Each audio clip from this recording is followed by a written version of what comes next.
Bismillahirrahmanirrahim. Assalamualaikum warahmatullahi wabarakatuh. Kita sekarang akan melanjutkan kuliah statistik non parametrik yang kemarin kita sudah pertemuan yang pertama membahas tentang jenis data, syarat-syarat penggunaan, kapan uji statistik non parametrik ini digunakan, apa syarat-syaratnya apabila penggunaan uji statistik non parametrik ini, syarat-syaratnya apa saja.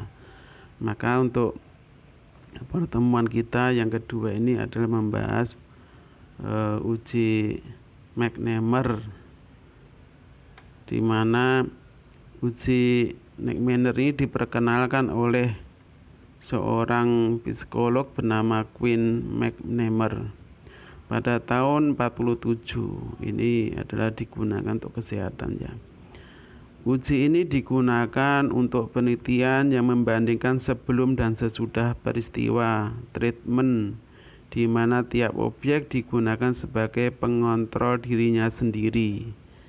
Jadi uji ini adalah untuk menguji satu responden apabila dilakukan suatu tindakan, apakah dia ini berubah atau tidak antara sebelum dilakukan tindakan dan setelah diadakan tindakan. Misalkan adalah pasien, seseorang ini dalam ilmu kesehatan, misalkan orang ini punya misalkan jantungnya normal atau tidak normal, kemudian dilakukan diuji normal tidak normal, apakah misalkan dia suruh lari, apakah jantungnya itu denyut nadinya itu normal atau normal sebelum lari, kemudian dilakukan treatment, dia suruh lari misalkan, setelah lari itu apakah denyut nadinya itu berkurang atau bertambah, kuat atau melemah. Atau misalkan misalnya perusahaan mengadakan penelitian, adakan satu iklan, seorang konsumen itu sebelum ada iklan dia membeli atau tidak, kemudian setelah adakan tindakan penelitian, ada iklan, konsumen yang sama yang membeli atau tidak sebelumnya tadi, setelah adakan iklan itu ada perubahan enggak tentang membeli barang itu atau tidak membeli, sebelum dan sesudahnya itu ada perubahan enggak dengan adanya iklan ini, berubah atau tidak. Misalkan ini ya treatment, misalkan pemilu, misalkan tentang sebuah peserta pemilu, misalkan misalkan adanya dialog, misalkan ada apa itu terbuka, itu debat terbuka, itu misalkan debat terbuka, misalkan apakah sebelum debat dan sesudah debat peserta pemilu mendengarkan kampanye debat pemilu itu, apakah adanya debat ini peserta pemilu setelah dia mendengar itu ada perubahan enggak, misalkan sebelumnya sudah membuat pilihan memilih atau tidak, kemudian adanya debat pemilu itu, dia mendengarkan debat pemilu tadi, misalkan dia memilih atau tidak, itu ada perubahan atau tidak, seperti itu ya. Satu tindakan, misalkan ada dialog, ada semacam, ada motivasi, ada pelatihan, sebelum pelatihan, setelah dimotivasi, sebelum dan sesudah, dan lain sebagainya. Ini ya, ini untuk menguji, digunakan uji McNamara ini. Uji ini dilakukan pada dua kelompok sampel yang berhubungan skala pengukurannya berjenis nominal, nominal atau binary atau respon, dengan ukuran cross step. Cross step masuk di dua kali dua cross step. Jadi untuk uji McNamara ini cross stepnya adalah 2 kali 2. 2 kali 2 itu masuknya 2 baris 2 kolom. 2 kali 2 itu masuknya adalah 2 baris 2 kolom. Masuknya gini. Ini antara misalnya sebelum dan ini sebelum, ini sesudah ya, ini sesudah, ini sebelum. Baris 2 kolom itu seperti ini. Ini misalkan ini membeli, di sini membeli, ini tidak membeli, ini sebelum, ini sesudah, ini membeli, ini tidak misalkan, atau dibalik ya nggak apa-apa ya, ini posisinya tergantung ini.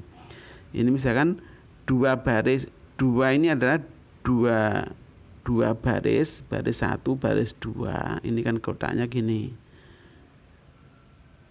Berarti ini 2 ini adalah 2 baris, ini baris 1, baris 2. 2 ini 2 kolom.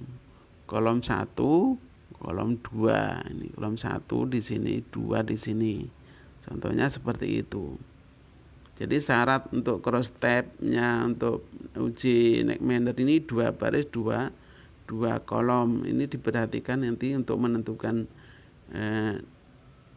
di bawah nanti kan ada di apa ini, degree of freedom. Degree of freedom itu dipakai kan nanti di belakang kita akan dijelaskan. Ini ada 2 baris 2 kolom, rumusnya nanti kan 2 dikurangi 1, 2 kurangi 1, 2 baris 2 kolom, maksudnya seperti itu ya. Ada satu misalkan ini apa ini, maksudnya 2 baris 2 kolom sebelum dan sesudah itu senang tidak senang, sebelumnya senang dan tidak senang, setelah ada tindakan senang tidak senang, itu misalkan berarti ada 2 baris 2 kolom, maksudnya seperti itu.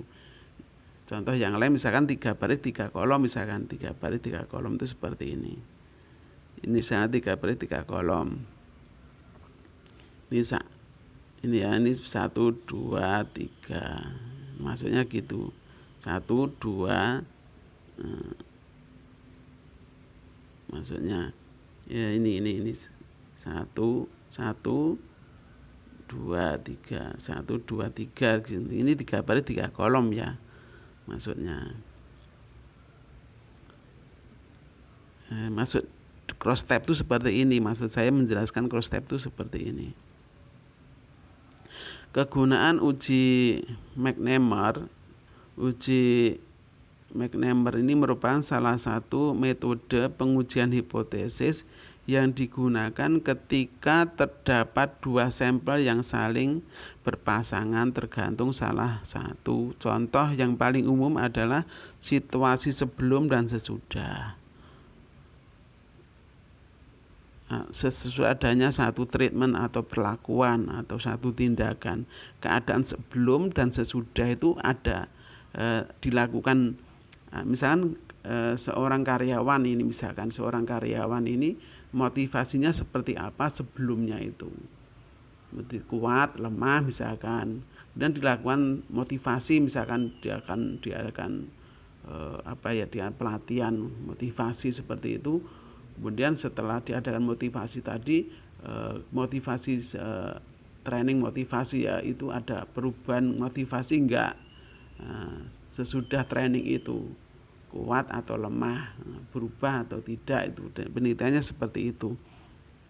Melakukan tindakan pengobatan, misalkan sebelumnya sehat sakit dilakukan pengobatan, kemudian setelah ada pengobatan, obat ini uji obat, misalkan sebelum orang ini sakit, sebelum sudah dilakukan tindakan ini sehat atau sakit, ini diujikan. Kemudian ini ya, kondisi sebelum dan sesudah, maksudnya seperti itu. Kemudian uji Neckmanner merupakan salah satu uji non-parametrik yang bisa digunakan untuk penelitian jika syarat dan ketentuan memenuhi syarat. Ada syarat-syarat tentang ini pemenuhan syaratnya. Syarat dalam uji Neckmanner yang pertama ini yang kedua, dapat digunakan untuk merancang pre dan post test, di mana setiap individu digunakan sebagai pengontrol dirinya sendiri. Pre dan post ya, maksud di sini adalah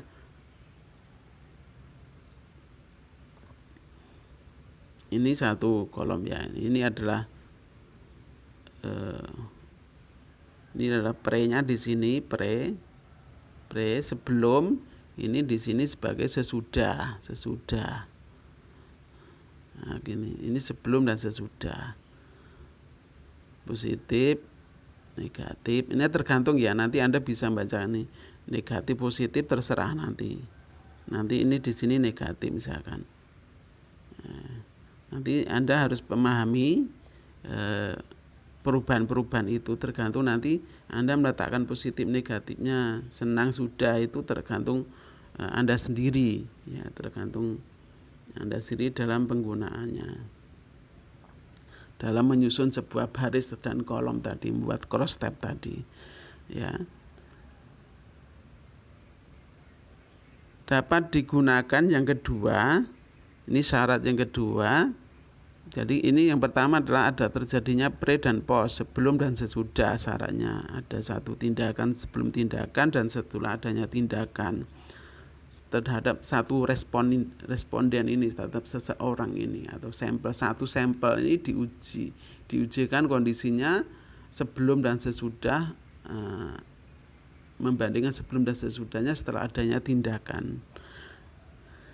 Yang kedua, dapat digunakan untuk menguji keefektifan suatu perlakuan tertentu terhadap satu sampel.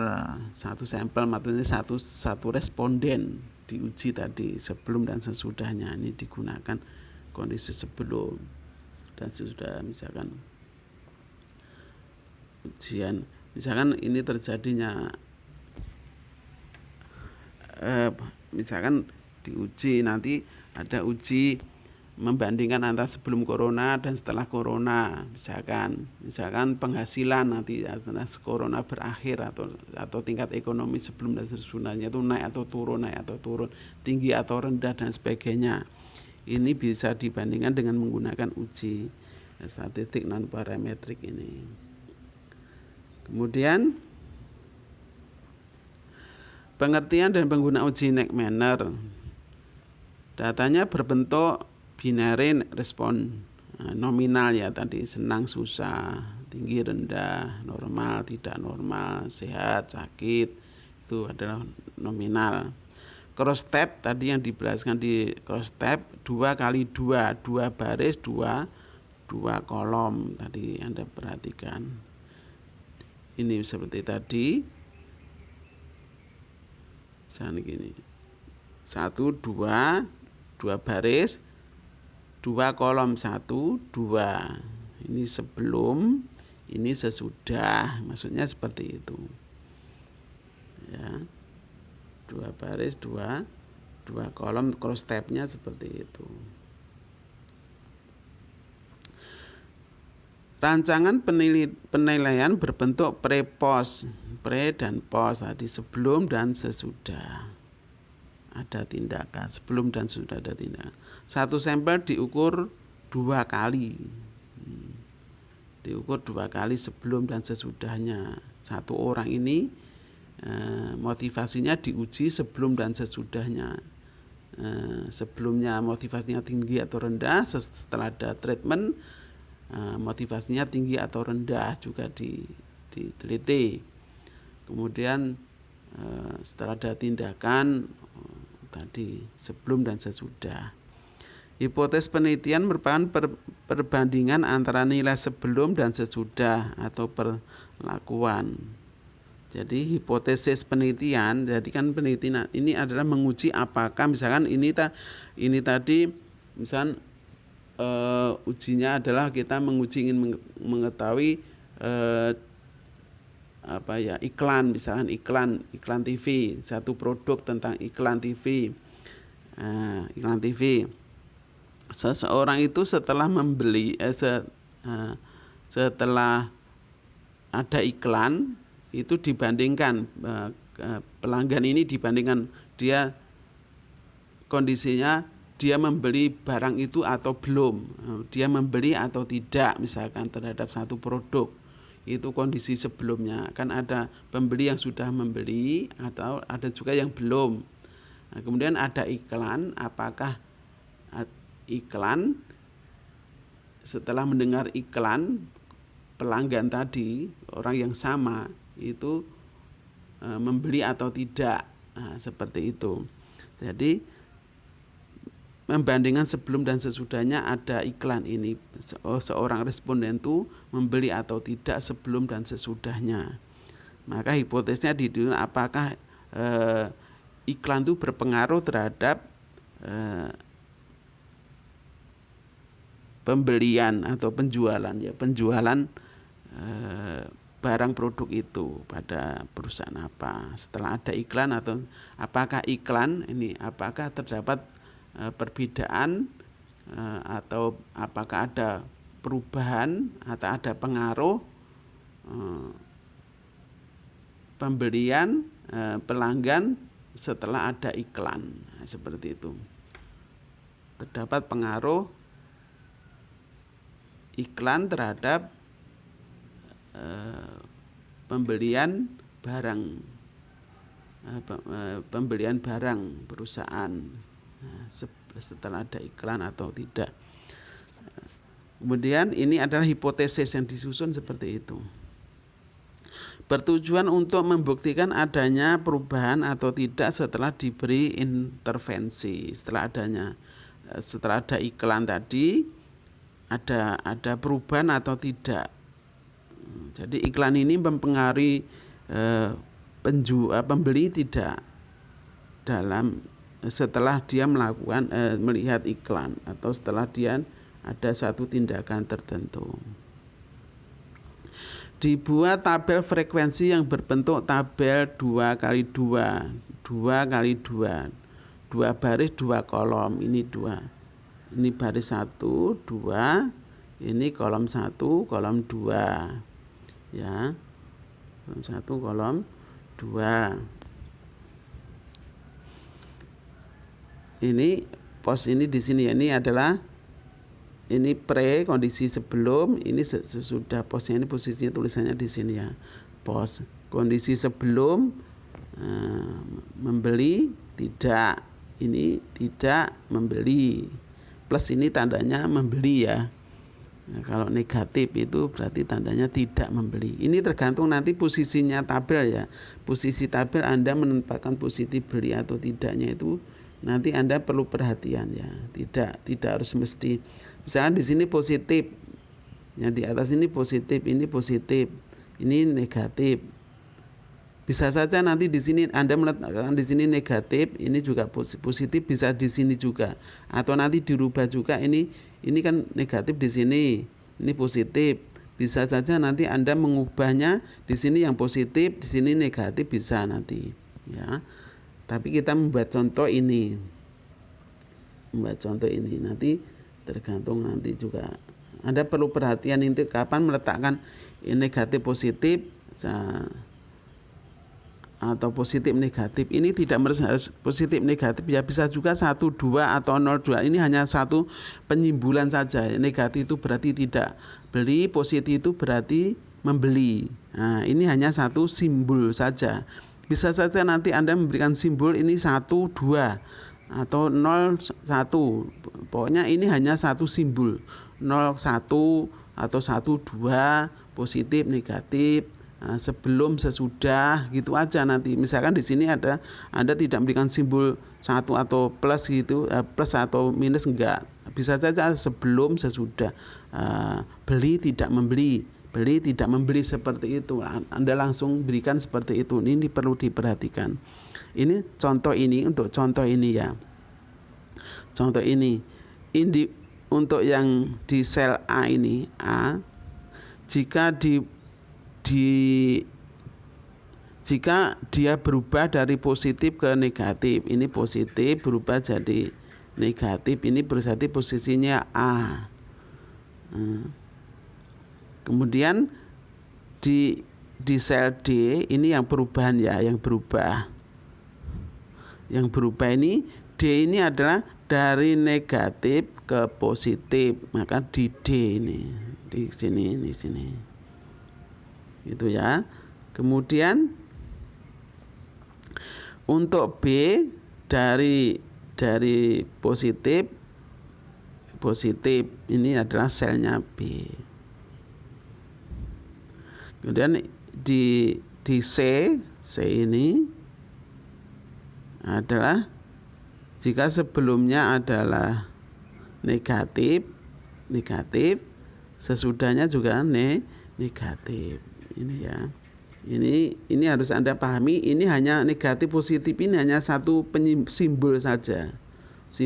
Nanti bisa saja nanti ini Anda kasih 0 di sini 1, sini 1, ini 0 bisa juga. Ya, jadi ini dari 1 ke 0 ini ada perubahan. Dari B ini berarti 1 tambah 1 ke 1, ini B ini berarti tidak ada perubahan, dari positif tetap positif. Di sini misalkan dari 0 di sini 1 berarti ini ada perubahan, masuknya seperti ini. Kalau simbolnya itu ada di D ini hanya simbol saja. Demikian juga nanti tergantung Anda ya, pokoknya kalau berbeda itu berarti ada perubahan dari positif negatif atau negatif ke positif, itu berarti ada perubahan di sini. Kemudian Anda juga bisa menempatkan misalkan di sini positifnya, kemudian di sini negatifnya bisa juga. Ya. Berarti kalau ini di sini positif, ini positif, berarti ini tidak ada perubahan di sini. Ini juga tidak ada perubahan. Yang ada perubahan adalah di C dan B, seperti itu. Nanti tergantung Anda perlu memahami letaknya perubahan di mana itu. Nanti tergantung. Kalau itu soal nanti Anda harus perhatian di situ. Gitu ya. Dari tabel di atas, maka A dan D adalah jumlah total sampel yang berubah. Nah, A ini berubah, yang berubah ini, yang teliti itu yang berubah ya, nanti yang diteliti yang berubah. Dari ini yang A ini adalah dari positif negatif. Kalau di sini nanti dari yang D ini adalah negatif ke positif. Sementara C dan B ini tidak berubah. Dari negatif, C ini adalah dari negatif tetap negatif. Kemudian B ini dari positif tetap positif. Ini Anda diperhatikan karena nanti kita akan meneliti yang ada perubahan saja. Dari uji Nick-Manner ini yang diuji adalah yang ada perubahan. Dan Anda sekali lagi nanti Anda harus memperhatikan letaknya tadi. Sekali lagi saya ulangi, letak ini tergantung Anda sendiri yang menempatkan ya. Nah, saya ingatkan, yang di sini positif, di sini negatif bisa saja, di sini negatif, sini positif bisa saja Anda memberikan kesimpulan. Tapi Anda perlu tahu mana yang ada perubahan, itu yang perlu diperhatikan. Ini tadi, jadi B dan C adalah sampel yang tidak berubah. Rumus yang digunakan ini Chi-square, ini bagi ya, ini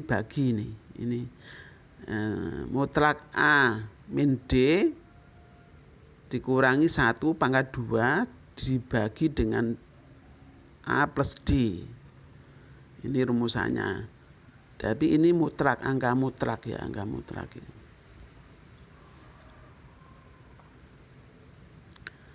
A plus D dikurangi dengan 1. Tapi ini angka mutlak. Mutlak itu berarti negatif positif. A dikurangi 2 misalkan.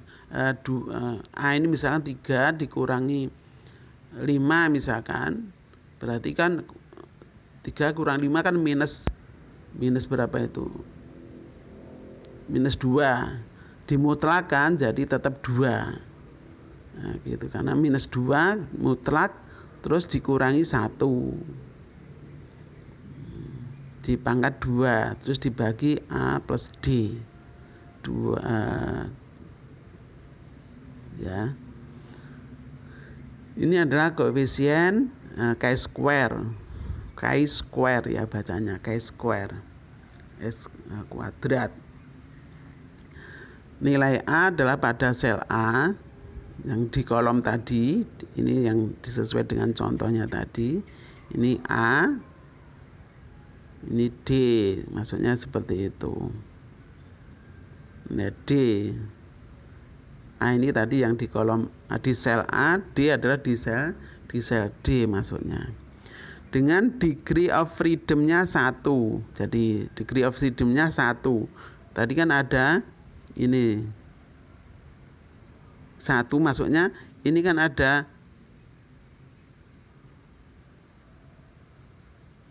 dua baris. Ini barisnya ada 2, kolomnya juga ada 2. Nah, ini hitungannya sebenarnya baris dikurangi 1, jumlah baris ini 2 dikurangi 1 dikali dengan jumlah kolom dikurangi 1. Berarti ini 1, ini 1, berarti 1 kali 1 ya tetap 1 di sini. Nah, jadi ada 2 baris 2 kolom, berarti 1 kurangi 2 kurangi 1 dikali 2 kurangi 1, berarti tetap 1. Maka degree of freedom-nya 1. Seperti itu. Nanti kalau misalkan itu misalkan ada ini kasus yang lain, contoh yang lain ya, saya akan misalkan menentukan degree of freedom-nya seperti itu. Misalkan di sini ada 3 baris, misalkan contohnya di sini 3 baris. Maka degree of freedom-nya adalah 2 baris kurangi 1, berarti 1 toh. Kemudian ini 3 baris kurangi 1, berarti 2. Maka degree of freedom-nya adalah 1 kali 2. Maka degree of freedom-nya ada 2. 1 kali 2, 2. Maka degree of freedom-nya tetap 2. Nah, nanti ini berkaitan dengan untuk mencarinya degree of freedom-nya di tabel ya. Ini kaitannya dengan tabel ya, tabel degree of freedom untuk mencari chi-square chi-square menentukan degree of freedom dan berapa besarnya chi-square menurut dalam tabel. Ini untuk melihat besarnya chi-square tabel. Nanti akan dibandingkan dengan chi-square hitung. Nah, hitung ya, ada ini adalah chi-square hitung ya. Ini adalah chi-square hitung. Sekali lagi, ini akan digunakan untuk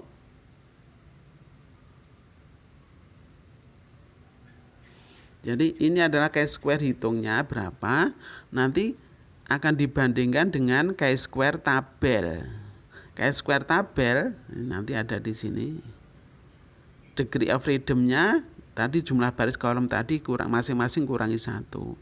Nanti akan dibandingkan antara tabel chi-square tabel, ini tabel ya, dibandingkan nanti kan ada perubahan atau tidak.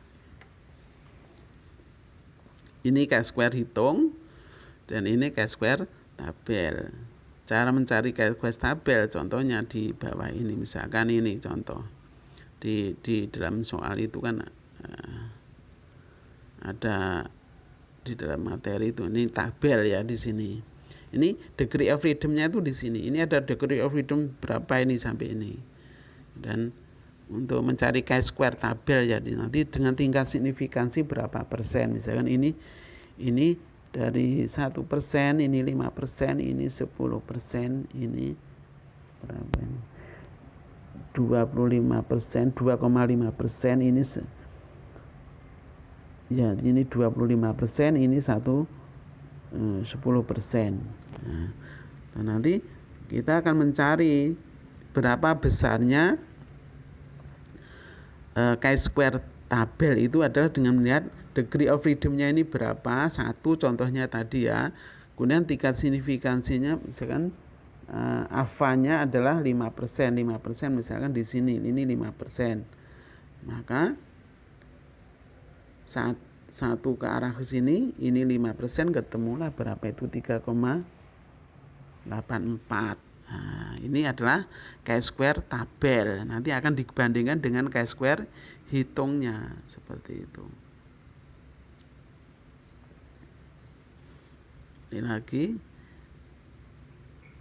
ini ya, ini degree of freedom-nya itu tadi yang perlu diperhatikan, nanti di belakang kan dijelaskan tadi antara tabel degree of freedom-nya kemudian tingkat signifikansinya dibandingkan dengan chi-square hitung. Maka keputusan nanti setelah mendapatkan chi-square hitung berapa di sini dibandingkan dengan chi-square tabel yang tadi, tabel chi-square tabel lebih besar. Apabila chi-square hitungnya lebih besar dari tabel, maka H0 ditolak. H0 ditolak kan ada hipotesis 0, berarti tidak ada perubahan. 0 H1 berarti ada perubahan gitu loh, misalkan setelah tindakan sebelum tindakan. Maka kalau ini kesimpulannya misalkan chi-square tabel hitungnya lebih besar dari chi-square tabel, maka H0 ditolak, ini tidak ada perubahan. Maka kalau ini ditolak, maka menerima H1, berarti ada perubahan. Ada perubahan, maksudnya ini yang 0 itu adalah tidak ada perubahan atau tidak ada perbedaan. Yang H1 itu adalah adanya perubahan setelah ada tindakan. Ya.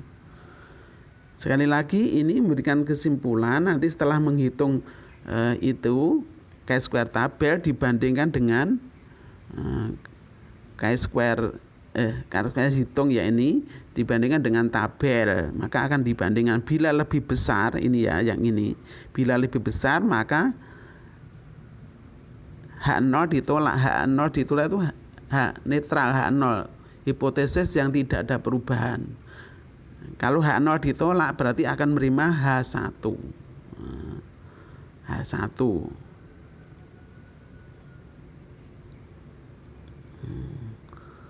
H1 adalah menerima. Jadi berarti ada perubahan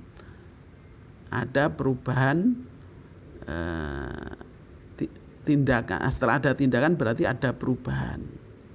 Jadi ada pengaruh misalnya.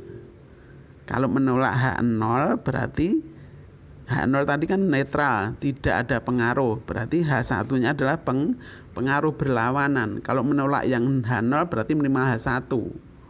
Nah, seperti itu. Tapi yang kedua, bila ini jika chi-square-nya ini lebih kecil dari tabel ini lebih kecil hitungnya, setelah dihitung lebih kecil, misalkan ininya lebih kecil dari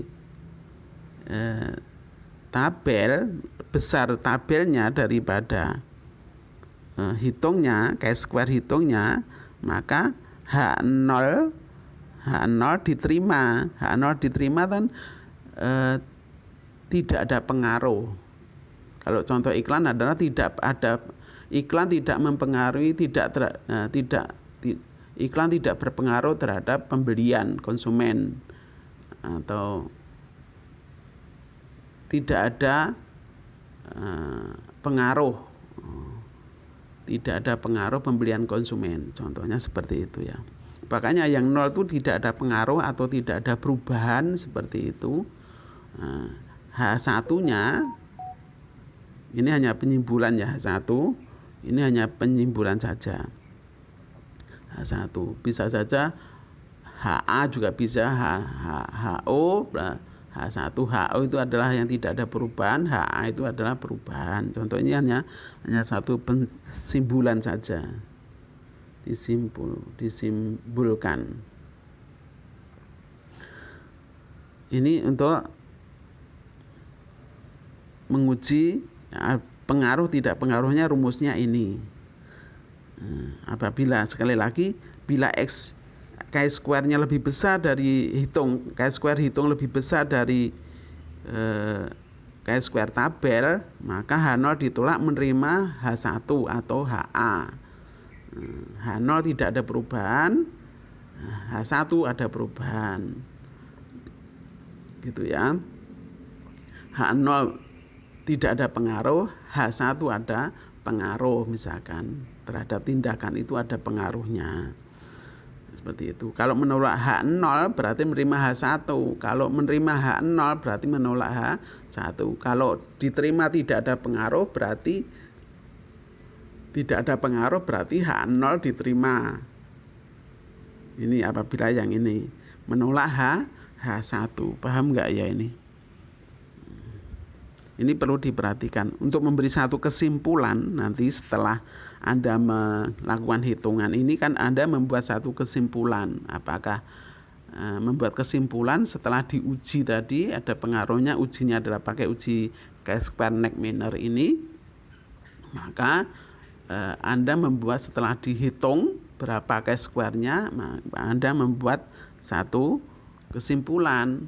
Apa hasil kesimpulannya setelah diadakan uji Neck-Miner tadi dilakukan, kesimpulannya apa? Seperti itu. Contoh Neck-Miner test ya. Seorang peneliti ingin mengetahui pengaruh iklan terhadap pembelian alat bantu jalan. Sampel diambil secara random, secara acak terhadap 200 pasien. Ini iklan ya, pengaruh iklan terhadap pembelian alat bantu jalan ya. Sampelnya adalah respondennya adalah 200. Sebelum iklan diluncurkan terdapat 50% yang membeli alat tersebut. Ini 200 saja. 150 ya, ini bukan 200, 100 ya. Dari 200 tadi yang membeli adalah 50, yang tidak 150. Ini sebelum ada iklan. Responnya ya, sampel tadi 200 orang yang diambil tadi, dari 200 orang dulu ya, 50 orang yang beli, yang tidak beli 150.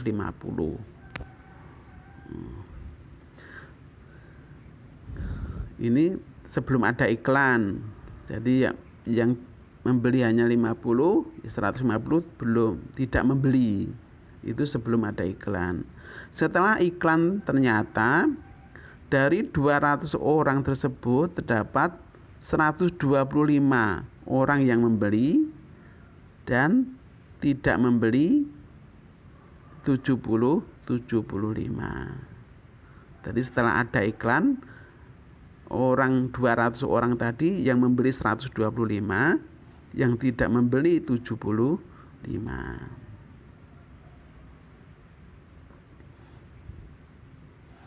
Ya, dari 125 yang membeli tersebut terdiri atas pembeli tetap 40, dari beli tetap beli, sehingga yang berubah menjadi tidak membeli 85.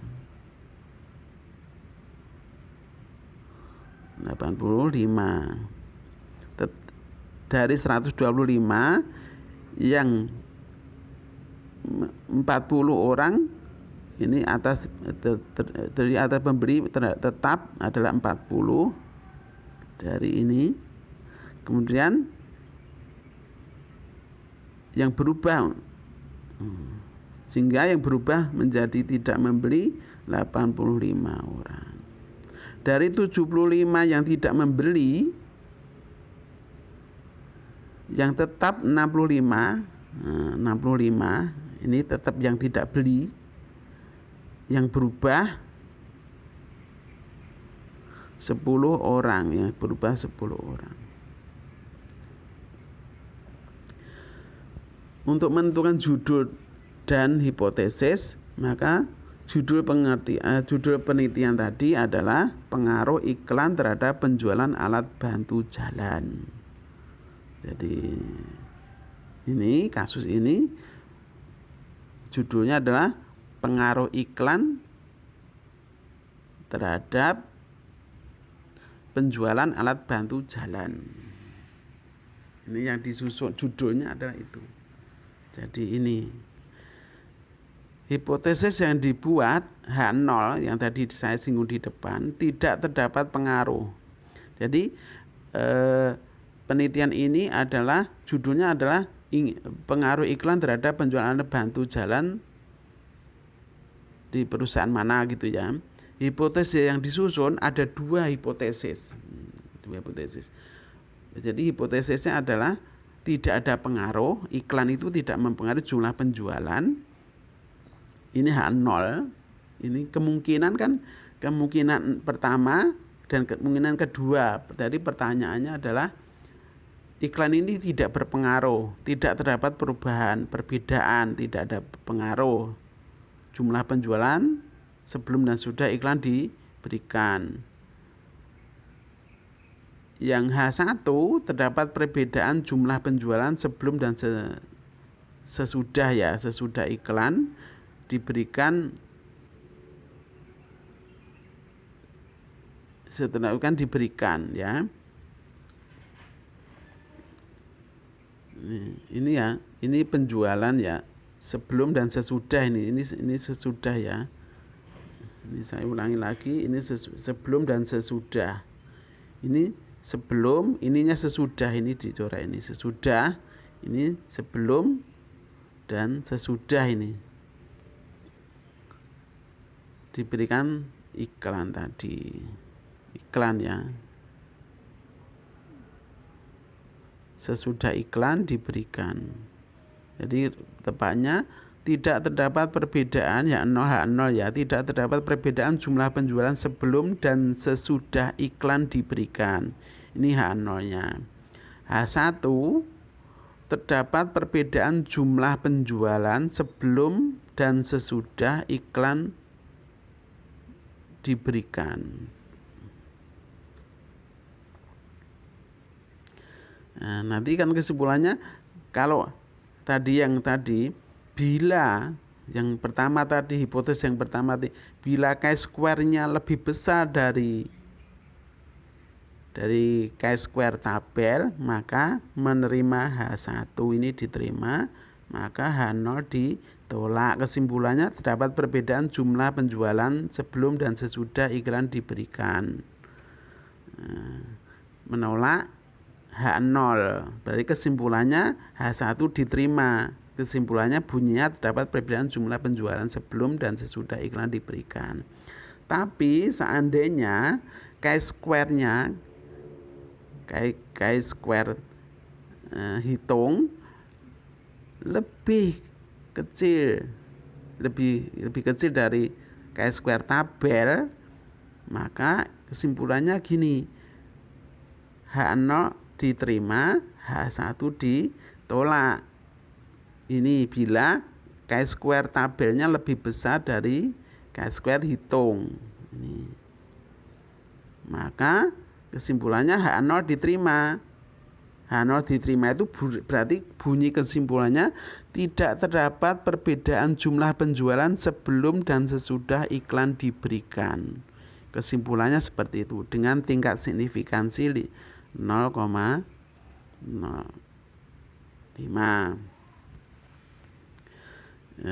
Kalau penggunaan ini tingkat signifikansi 0,05, tapi nanti di dalam SPSS ya, SPSS nanti dalam SPSS tidak ini, dalam SPSS nanti chi-square-nya nggak kelihatan, tapi yang dilihat adalah signifikansi dari penggunaan SPSS untuk uji Nemer tadi. Maka nanti ini 5% ya, tingkat signifikansinya 5%. Tabelnya tadi, chi-square tabel. Tapi nanti di dalam SPSS ya, SPSS chi-square tabelnya dilihat ini. Dan SPSS nanti akan, kalau melihat tabel, nanti melihat tabel chi-square-nya adalah ini. Bila nanti dalam SPSS nanti akan ditemukan, olah data SPSS itu akan ditemukan tingkat signifikansi yang ditemukan berapa. Bila nanti misalkan tingkat kwisansi setelah SPS diperoleh misalkan ini lebih kecil dari 5%, kurang dari 5% yang ditemukan tadi, berarti kesimpulannya adalah ini. Berarti ada 4%, 2%, 1%. Ini adalah artinya 5% ya, ini 5%. 5%. Tapi kalau lebih dari 5%, misalkan di sini 0,06, berarti 6%, maka kalau lebih dari 5% berarti H0 diterima. Kalau dari pakai SPSS tidak kelihatan, nanti di itu chi-square-nya nggak kelihatan. Pokoknya patokannya adalah 5% nanti kalau chi-square menggunakan SPSS. Ini dari uraian tadi tentang iklan. Ini adalah kondisi sebelum membeli. Ini membeli, ini tidak membeli. Ya, yang di sini. Ini membeli, ini tidak membeli.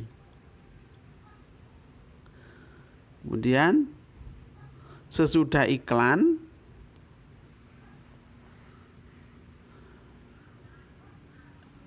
tadi kan ada 125 ya, 125. Yang membeli setelah ada iklan, membeli adalah 125, sebelumnya 50. Yang tetap 50 tadi, yang tetap membeli adalah 40, yang berubah 85. 125 itu yang tetap, ini yang berubah. Yang tidak membeli sebelumnya itu 150. Sebelum ada iklan kan tidak membeli dari 200 orang. Setelah ada iklan, sisanya 75.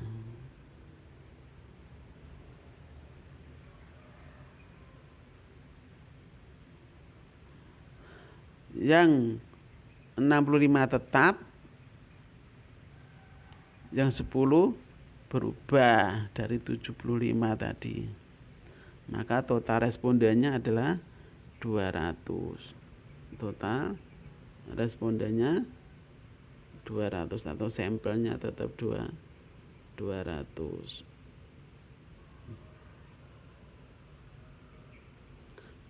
diperoleh dari mana? Penjumlahan ini,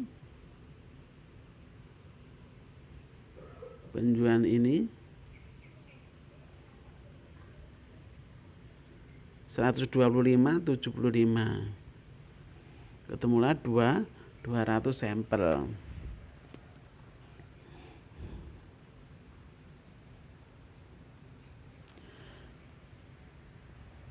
Maka make number testnya adalah ujungnya seperti ini.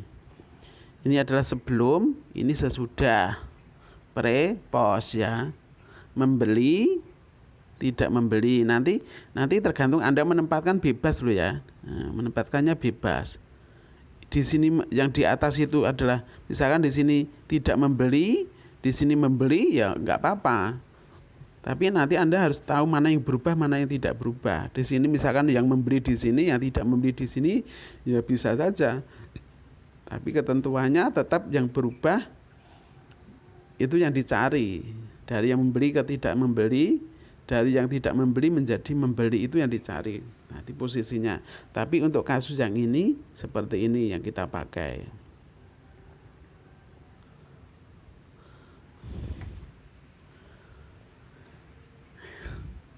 Yang ini adalah yang A ini 85 ya.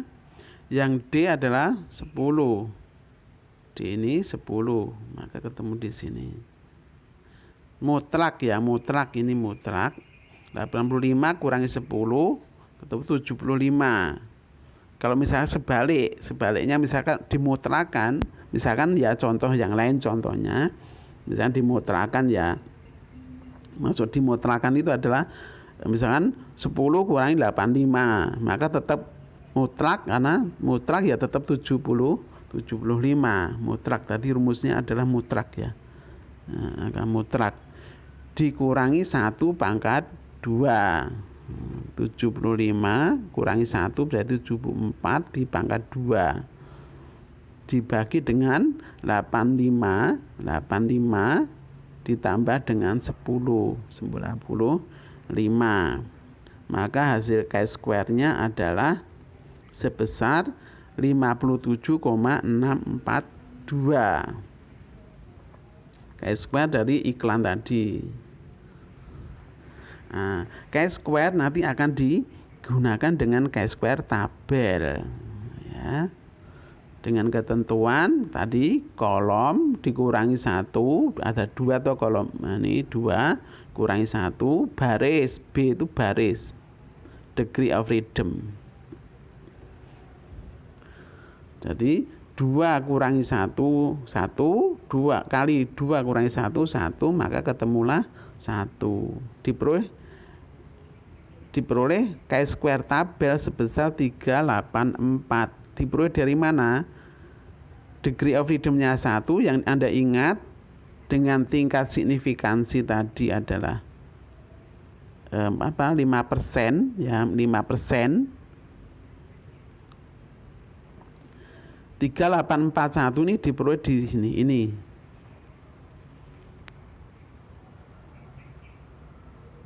Ini 5%-nya, ini satunya. Berarti dapatlah angka yang ini 3,81. Nah, koma di belakangnya itu ya boleh aja tergantung tabelnya nanti. Ya. 3,84. Ini menurut tabel ini, tapi di sana ada juga tabel yang di belakang koma itu adalah 3 digit juga bisa. Kalau ini 2 digit.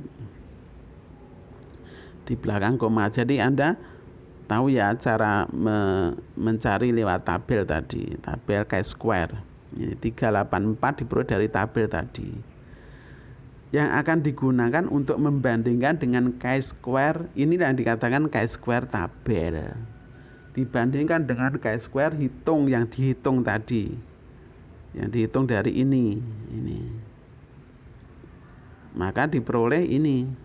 Harga chi-square kuadrat hitung tersebut selanjutnya dibandingkan dengan harga chi-square tabel. Nah, ini hitungnya, ini tabelnya. Maka 57 lebih besar dari 3,841 tadi. Nah, ini di sini ini 384. Berarti hal ini berarti H0 ditolak.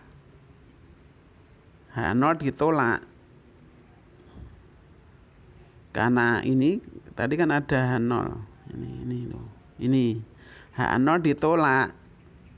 Karena apa tadi?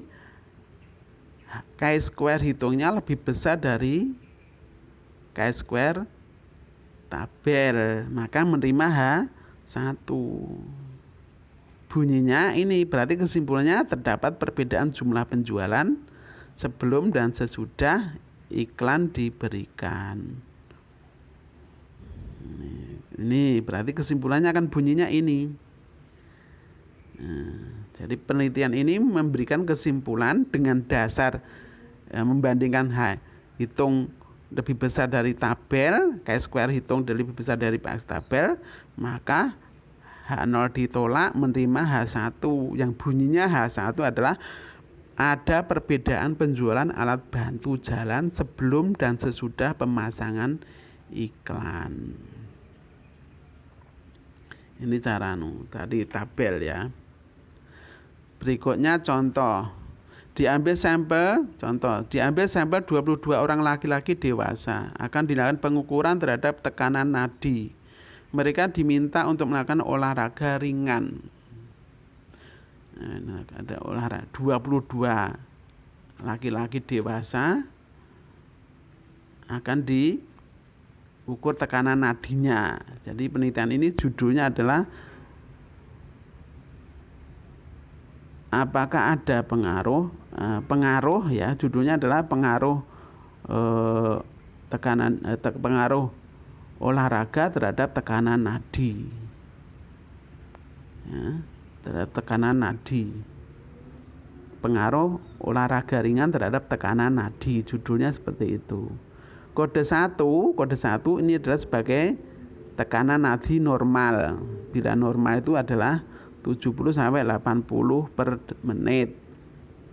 Tekanannya ini normal. Kode 2 ini hanya kode ya. Kode ini bisa saja Anda memberikan A juga boleh, B juga boleh, 0 boleh, 1 boleh. Ini ada 1, 2. Ini hanya satu kode saja, simbol. Tekanan nadi tidak normal bila lebih dari 80. Tekanan nadi per menitnya lebih dari 80. Data diambil sebelum dan sesudah dilakukan olahraga. Jadi sebelum olahraga, data masing-masing responden sampel 22 orang tadi diukur dulu nadinya normal atau tidak. Antara 80 adalah normal, lebih dari 80 berarti tidak normal. Masing-masing pasien, masing-masing orang diukur nadinya sebelumnya. Kemudian sebelum olahraga, setelah olahraga diukur lagi. Tekanan nadinya diukur. Data diambil sebelum dan sesudah dilakukan olahraga. Ingin diketahui apakah terdapat perubahan tekanan nadi setelah dilakukan olahraga. Bagaimana keputusan hipotesisnya jika menggunakan derajat kepercayaan 95% atau tingkat alfa, signifikansinya 5% atau alfanya tadi ya, signifikansi 5%. Tadi untuk tabel tadi 5% tadi. 5% ini kaitannya dengan untuk mencari chi-square tabelnya. Dengan degree of freedom-nya tetap 1 karena ini 2 baris ya. Normal tidak normal. Sebelumnya dan sesudahnya normal atau tidak normal. Ini berarti 2 baris 2 kolom, normal tidak normal, normal tidak normal. 2 baris 2 kolom tetap 1, degree of freedom-nya 1. Ini contohnya, 1 tadi normal, 2 tadi tidak normal. Ini adalah sampel pertama atau orang pertama. Ini adalah normal, terus tidak normal setelah olahraga. Orang kedua tidak normal, tetap tidak normal. Orang ketiga dari normal tidak normal setelah olahraga. Nadi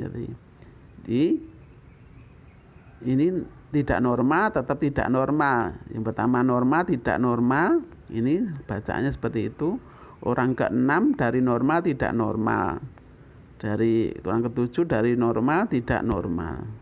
Orang 8 tidak normal jadi normal. Sampai orang ke-22 dari tidak normal dari normal menjadi tidak normal. Maka kita akan menghitung tadi, dihitung dari yang ini 1 ya, ini berarti ini 1 2 gitu ya. Ini 1 2 gitu. Ini hanya simbol. Yang plus itu berarti 1 2 itu negatif gitu. Ini simbolnya saja. Ini agak berubah ya tadi. Harusnya 1 2. Berarti yang dari normal ke tidak normal ada 13 orang. Dari normal ke tidak normal 13 orang, dicari aja. Dari normal ke tidak normal 1 loro gitu. 3 4 5 6 7 apa tadi?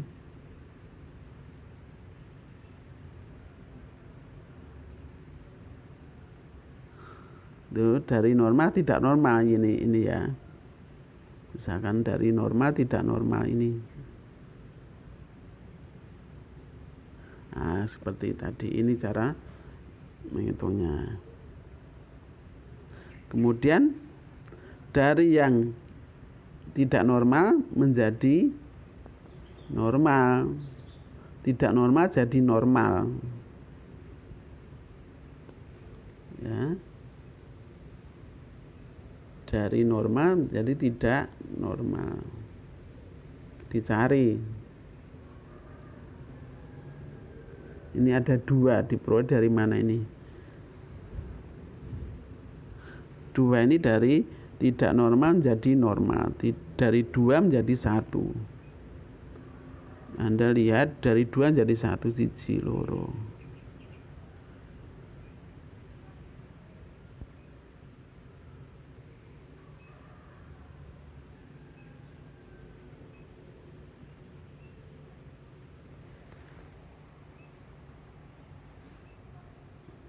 Lima ya, ini 5 ini. Dari yang tidak normal, dari yang tidak normal jadi normal, tidak normal 2 jadi 1. Hitungannya seperti tadi. Maka sekarang dihitung.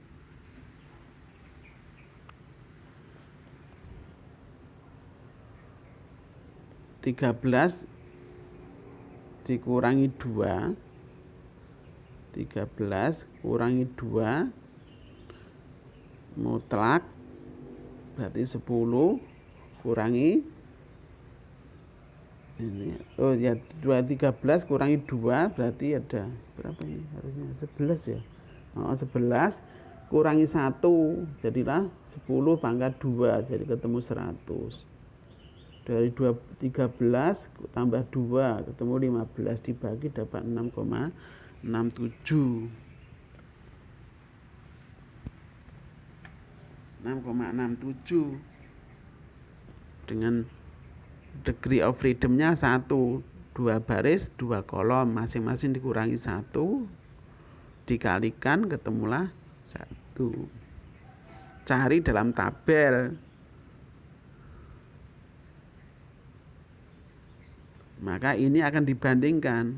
Jadi chi-square ini akan dibandingkan dengan chi-square tabel.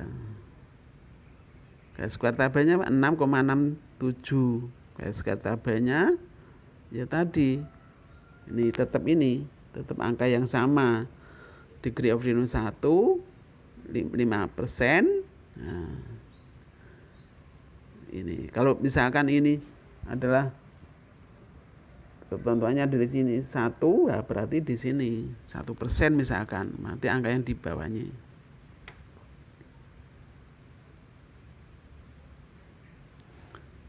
Karena 3,84 tadi ini lebih besar, maka kesimpulannya adalah adanya ini.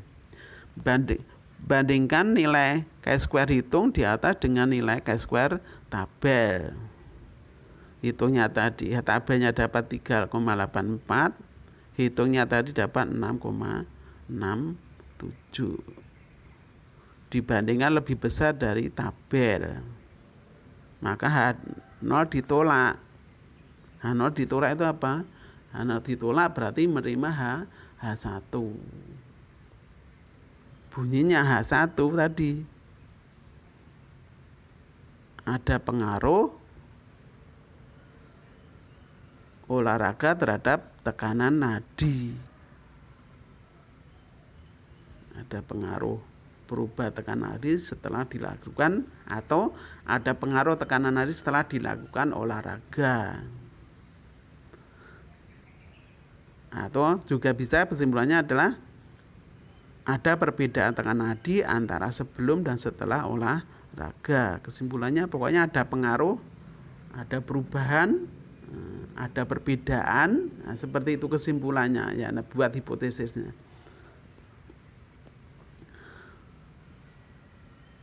Nah, berikutnya ini adalah misalkan seandainya kita olah datanya itu dengan statistik. Nah, ini adalah dimasukkan di dalam statistik. yang ini tadi dimasukkan dalam statistik, misalkan ini yang dimasukkan, ini di copy semua, masukkan ke sini, ketemulah ini ya, data ini ketutup ya, ini responden 1, 2, 3 ini sampai sini jumlah respondennya. Kemudian caranya, setelah dimasukkan dalam data SPSS, ini SPSS, olah datanya SPSS, masuklah di sini Anda. Setelah dimasukkan datanya, dimasukkan seperti ini, ketemu di bawah ini, maka nanti Anda klik analisis, kemudian non parametrik. Setelah ini akan dikirim ke sini, Anda legacy sini, nah, baru nanti akan muncul ini. Anda masukkan yang ini, di klik di sini akan masuk di sini, kemudian klik di sini, kemudian klik ini akan masuk di sini. Tentukan di sini sebagai next manner-nya ini. Diklik yang di sini, nanti akan muncul ini. Oke ya, nanti akan muncul angka ini. Setelah diolah datanya seperti ini. Hasil output SPSS tadi adalah cross tab-nya ini. Ini dari normal ke normal, ini tidak berubah ya. Ini tadi Anda harus perhatikan ya. Ini yang tidak normal tetap tidak normal. Berarti ini beda penyimbulan tadi. Nah, kemudian di sini ini yang tidak normal, ini tidak normal. Berarti tidak normal menjadi normal 2, tidak normal ke tidak normal 5. Jadi ini yang berubah di sini. Ini perubahannya di sini. Normal tidak normal ada di sini 15, tidak normal menjadi normal 2. Ini dalam output SPSS. Nah, jadi beda tadi hitungan yang tadi ya. Nah, kalau tergantung Anda menempatkan, kalau ini manual, kalau tidak normalnya di sini bisa, di sini berarti normal. Tidak normalnya di sini, normalnya di sini bisa saja, tergantung. Pokoknya yang dihitung adalah yang berubah dari normal ke tidak normal atau tidak normal jadi normal. Kalau ini yang berubah adalah yang 15 ini dan 2. Yang 2 di sini tidak berubah, ini juga tidak berubah.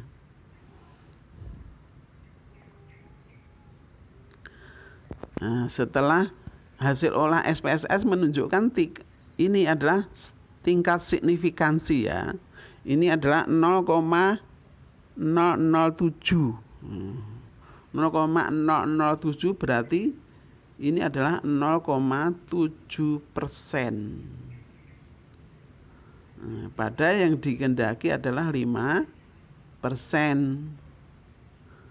Karena lebih kecil dari 5%, berarti kesimpulannya adalah diterima, menerima. H0 diterima, H0 ditolak. Sekali lagi, H0 ditolak, menerima H1 ada pengaruh. Jadi kesimpulannya seperti ini. Selama tingkat signifikansinya ini lebih kecil dari 5%, 5% atau 0,05, maka H0 ditolak, menerima H1. Maknanya ada pengaruh, ada perubahan. Nah, seperti itu. Jadi saya ulangi lagi. Anda memaknai tabel ini ya. Respondennya 22, memaknai ini. Signifikansinya 0,007, berarti lebih kecil dari 0,05 Ini kan 0,007. Berarti ini nggak ada 1%. 0,7%. Pada yang disyaratkan ada 0,05. Ini kan 0,007. Pokoknya selama ini kurang dari 5%, kalau ini ketentuan dalam statistik, dalam ilmu ekonomi biasanya signifikansinya kurang dari 5% itu adalah H0 ditolak menerima H1, seperti itu ya. Ini paham nggak ya maksud saya? Pokoknya kurang dari 0,05 berarti signifikan. Kalau lebih dari 0,05 berarti tidak signifikan. Kalau misalkan contohnya, kalau ini kan 0,007 ya, maknanya lebih kecil dari 0,05. Kalau persen dalam bentuk persen kurang, ini kan 7%, lebih kecil dari 5%. Berarti signifikan. Pokoknya kurang dari 5% berarti signifikan. H0 ditolak menerima H1. Ada pengaruh, ada perubahan. Ya, ada pengaruh, ada perubahan, terdapat pengaruh, tidak ada pengaruh seperti itu. Ini kurang lebihnya. Sampai di sini nanti bisa Anda tanyakan.